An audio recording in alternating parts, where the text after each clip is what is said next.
Morning students, today's our topic is refraction of light. It is given in your textbook on page number 171 here. So before teaching this, I am going to tell you some important facts. Students, refraction of light. Refraction means दो तरह के object होते हैं, opaque and transparent.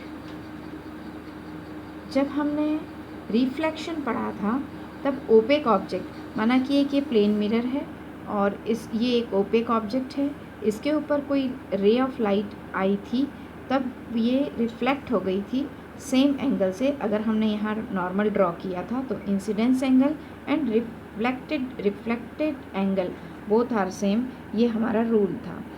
अब opaque object की बजाय अगर कोई ट्रांसपेरेंट ऑब्जेक्ट लिया जाए, ट्रांसपेरेंट ऑब्जेक्ट कौन कौन से हो सकते हैं?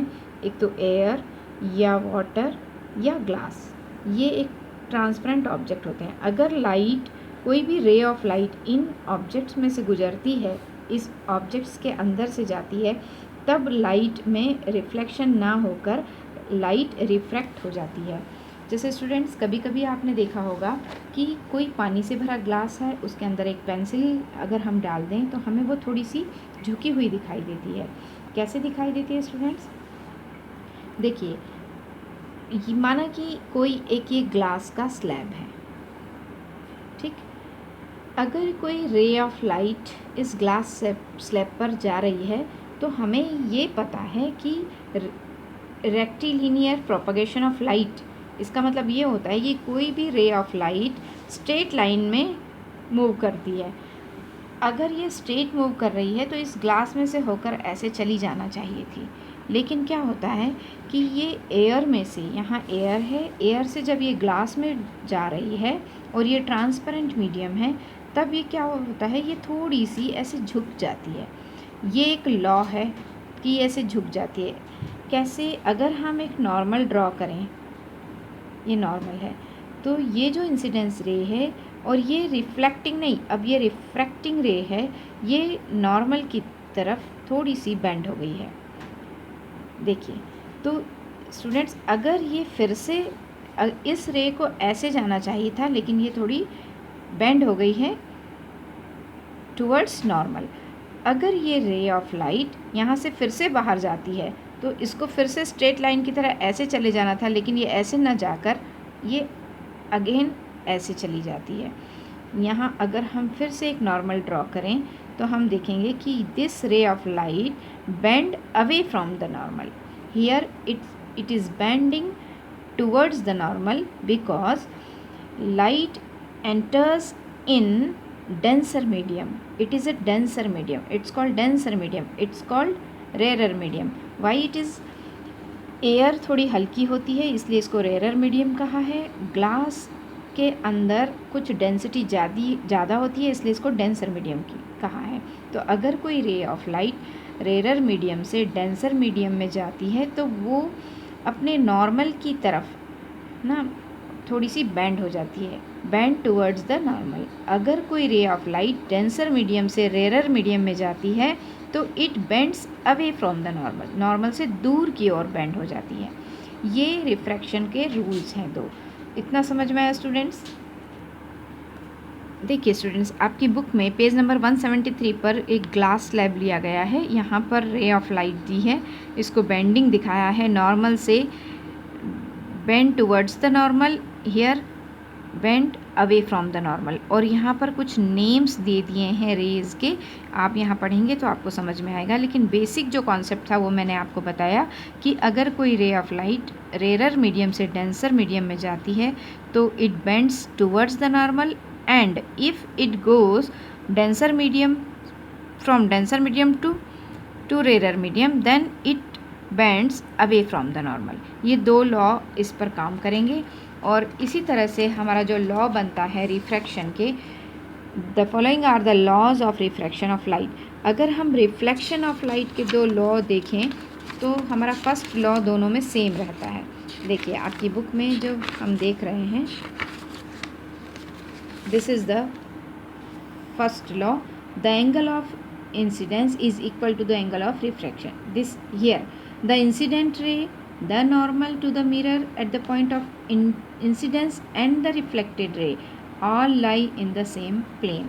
Here the incident ray, the refracted ray and the normal to the interface. Interface means this point जहाँ पर ये interface हो रहा है, this point. To the interface of two transparent media. Two transparent media means one media is air and another medium is glass. So two transparent media at the point of incidence all lie in the same plane. तो ये वाला जो rule है वो लगभग same reflection के rule की तरह है, लेकिन इसका जो सेकंड लॉ है, इस लॉ को हम बोलते हैं स्नेल्स लॉ.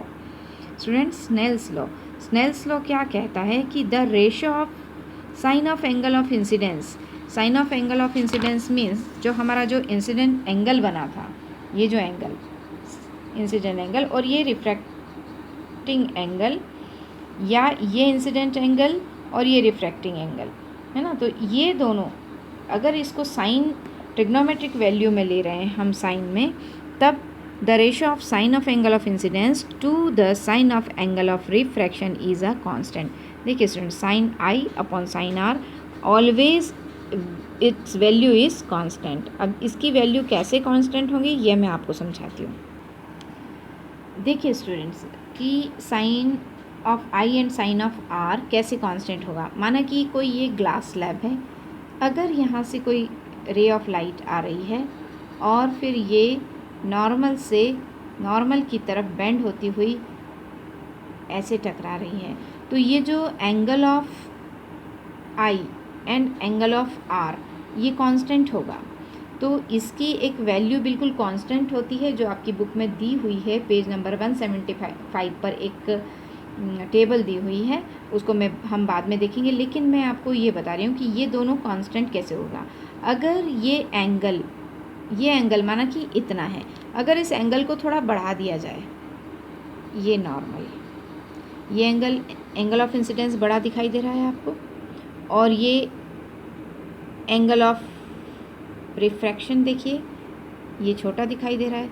जबकि हमारा रिफ्लेक्शन ऑफ लॉ में दोनों एंगल बराबर होते हैं, लेकिन यहाँ रिफ्रैक्शन में angle of I, angle of incidence बड़ा होगा, ये छोटा होगा. अब यहाँ देखिए, यहाँ ये इतना था तो ये और भी छोटा था, यहाँ ये इतना बड़ा है तो ये. जब हम एयर और ग्लास के मीडियम की बात करते हैं तो हमारा जो angle of incidence and angle of refraction है ये कांस्टेंट वैल्यू होती है. इसको कैलकुलेट करने के लिए कुछ बुक में कुछ रिफ्रैक्टिव इंडेक्स दिया है जिसके बारे में हम बाद में बात करेंगे. स्टूडेंट्स, पहले हमें ये समझना है कि sine I and sine R constant होता है. तो यहाँ एक एग्जांपल से हम और लेते हैं. अगर हमारा एंगल ऑफ इंसिडेंस हम और भी बड़ा कर दें, ये देखिए स्टूडेंट्स, हमारा ग्लास स्लैब ये और बड़ा कर दिया, एंगल ऑफ इंसिडेंस हमने और भी बड़ा कर दिया, ये देखिए नॉर्मल है ना, ये देखिए ये एंगल ऑफ इंसिडेंस हमारा बड़ा दिखाई दे रहा है. तो ये जो हमारी रिफ्रैक्टिव रे है वो टुवर्ड्स द नॉर्मल बेंड होते हुए जा रही है. तो ये जो एंगल ऑफ आर है, एंगल ऑफ रिफ्रैक्शन है, इन दोनों का रेशो, इसका रेशो या इसका रेशो डिपेंड्स नहीं करता है कि यहाँ एंगल कितना है, यहाँ एंगल कितना है, यहाँ कितना है, यहाँ अगर यहाँ कितना भी एंगल हो, लेकिन इसका रेशो की जो वैल्यू है वो कांस्टेंट होगी.